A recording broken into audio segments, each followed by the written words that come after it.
નમસ્કાર, ગુજરાત સમાચાર ટેલિવિઝન દ્વારા પ્રસ્તુત ન્યૂઝ બુલેટિનમાં આપનું સ્વાગત છે। વિગતવાર સમાચાર જોતા પહેલા નજર કરી લઈએ આજના મુખ્ય સમાચારો પર। મુંબઈ અંડરવર્લ્ડ ડોન દાઉદના ભાઈ ઇકબાલ કાસ પર થયેલ હુમલામાં 2 આરોપીઓની ધરપકડ। આરોપીઓને 26 તારીખ સુધી પોલીસ કસ્ટડીમાં મોકલાયા। ડીઝલ, એલપીજી અને કેરોસીનના ભાવવધારા મુદ્દે આજે મળનારી મંત્રી સમૂહની બેઠક ટળી અને પેટ્રોલ ડીઝલ ભાવવધારા મુદ્દે મહાગુજરાત જનતા પાર્ટીના કાર્યકરોએ શહેરમાં કર્યું વિરોધ પ્રદર્શન। સમાચાર જોઈએ વિગતવાર। મુંબઈમાં અંડરવર્લ્ડ ડોન દાઉદ ઇબ્રાહિમના ભાઈ ઇકબાલ કાસ પર ગઈકાલે રાત્રે હુમલો કરવામાં આવ્યો હતો। આ ખુલાસો ખુદ મુંબઈ પોલીસે કર્યો છે, જેમાં હુમલો કરનાર 2 આરોપીઓની ધરપકડ કરાઈ છે અને તેમને તારીખ 26 સુધી પોલીસ કસ્ટડીમાં મોકલી અપાયા છે।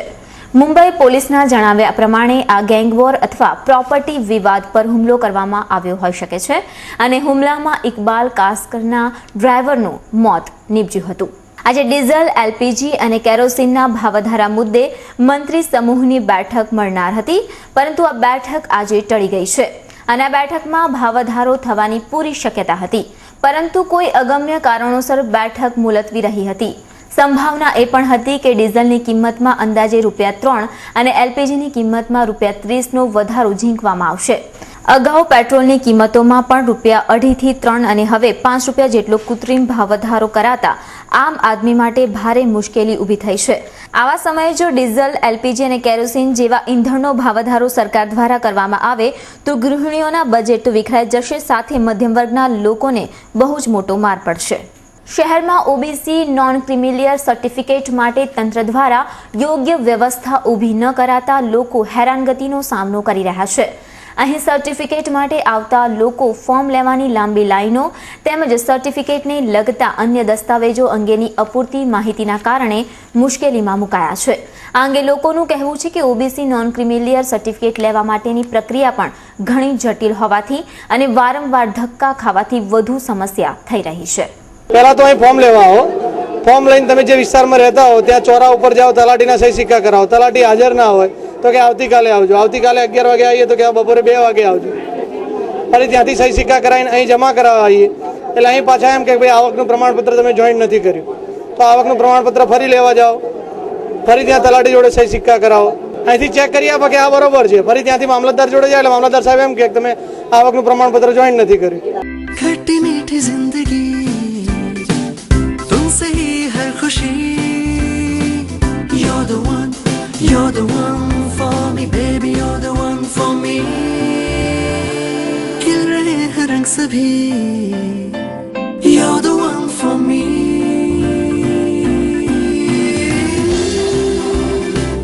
You're the one Amul ice cream bars। खट्टी मीठी जिंदगी का हर फ्लेवर।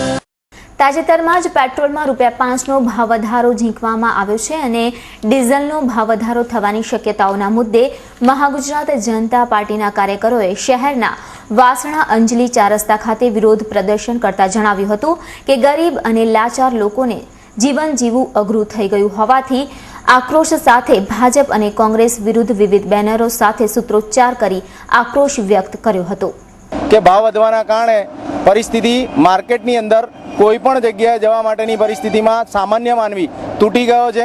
એના કારણે આપઘાતોની સંખ્યા વધી ગઈ છે। તો આ પરિસ્થિતિ એટલી બધી ગંદી બની છે કે જેનો વિચાર કેન્દ્ર સરકાર ક્યારેય નથી કરતી અને રાજ્ય સરકાર કેન્દ્ર સરકારના માથે માછલા ધોવાનું કામ કરી રહી છે। જો રાજ્ય સરકાર પણ જો પોતાના ફોટામાં ખર્ચા ઓછા કરવાનું રાખી અને એ ખર્ચો જો વેટમાં લેસ કરી અને જો પ્રજાને એના રાહત રૂપે વેટ ઘટાડે તો પણ પેટ્રોલમાં ખૂબ મોટી રાહત થાય છે એમ છે। દેશમાં ભ્રષ્ટાચાર મુદ્દે સેવાભાવી સંસ્થાઓ જુદી જુદી રીતે પોતાનો વિરોધ નોંધાવી રહી છે, ત્યારે આજે એબીવીપી દ્વારા યુથ અગેન્સ્ટ કરપ્શન નામના મંચની સ્થાપના કરવામાં આવી છે।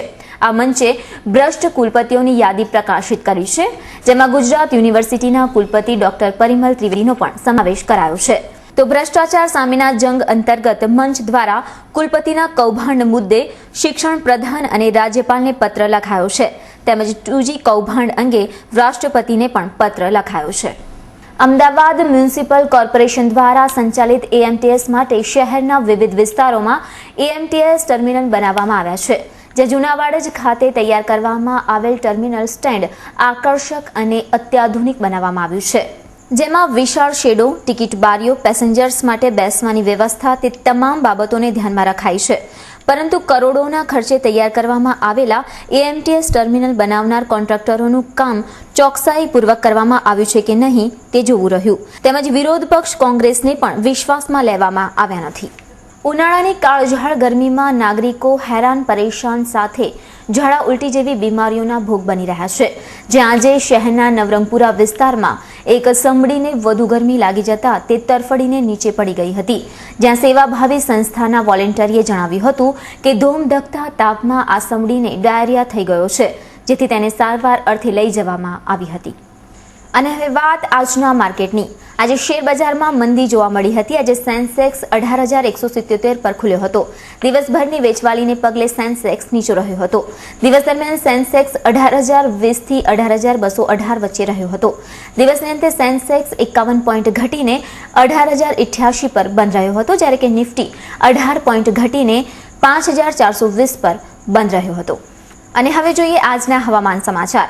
આજનું અમદાવાદનું મહત્તમ તાપમાન 42 ડિગ્રી સેલ્સિયસ અને લઘુત્તમ તાપમાન 30 ડિગ્રી સેલ્સિયસ રહ્યું હતું. જ્યારે બરોડા મહત્તમ 42 ડિગ્રી, લઘુત્તમ 30 ડિગ્રી, સુરત મહત્તમ 34 ડિગ્રી, લઘુત્તમ 27 ડિગ્રી, રાજકોટ મહત્તમ 39 ડિગ્રી, લઘુત્તમ 27 ડિગ્રી અને ભુજનું મહત્તમ તાપમાન 37 ડિગ્રી સેલ્સિયસ અને લઘુત્તમ તાપમાન 26 ડિગ્રી સેલ્સિયસ રહ્યું હતું. તો આ હતા ગુજરાત સમાચાર ટેલિવિઝન દ્વારા પ્રસ્તુત ન્યૂઝ બુલેટિન. આવતીકાલે ફરી મળીશું આ જ સમય પર આ જ ચેનલે. નમસ્કાર.